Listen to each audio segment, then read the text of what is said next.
Bonjour, que la paix soit sur vous. Le livre que j'ai écrit à partir de mon expérience n'est pas simplement un récit ou un témoignage personnel. C'est une vraie réflexion que je veux partager avec le lecteur sur l'état de la France. L'état de la France, il l'interpelle, et je ne suis pas le seul à mettre en lien mon affaire avec l'état de la France. Sylvain Sipel, quand il parle à son lecteur américain, eh bien, se voit dans l'obligation de dire on ne peut pas comprendre l'affaire Ramadan sans comprendre ou essayer de comprendre le contexte de la question musulmane en France, des tensions qui existent et qui traversent l'ensemble des partis politiques.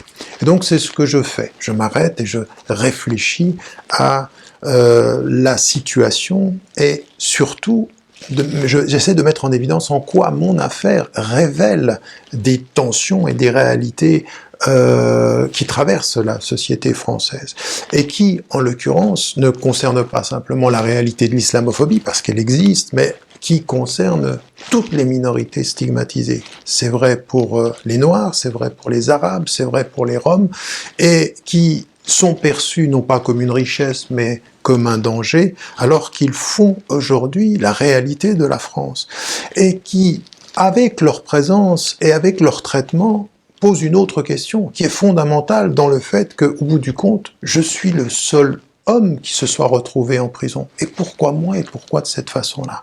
Il faut se poser la question, parce que dans la réalité carcérale, j'y ai trouvé des réponses quand j'ai vu le traitement qui était celui avec lequel on abordait la question avec les Noirs, avec les Arabes, avec les musulmans. Et donc, en l'occurrence, c'est une vraie question sur les minorités, c'est une vraie question sur comment aborder la justice en France. À l'heure où l'on parle de réformer l'islam, il faut aussi qu'on dise de façon claire que les musulmans sont français, que les Français de confession musulmane ne sont pas moins français que les autres. On l'a tellement répété, ça fait 30 ans que je le répète, mais cette affaire-là, elle ne fait que confirmer le sens d'un message que je dis depuis longtemps et qui consiste à dire à tous les citoyens musulmans, mais tous les citoyens ensemble, qu'il y a un travail important aujourd'hui d'engagement pour la justice et de traitement égalitaire devant la loi.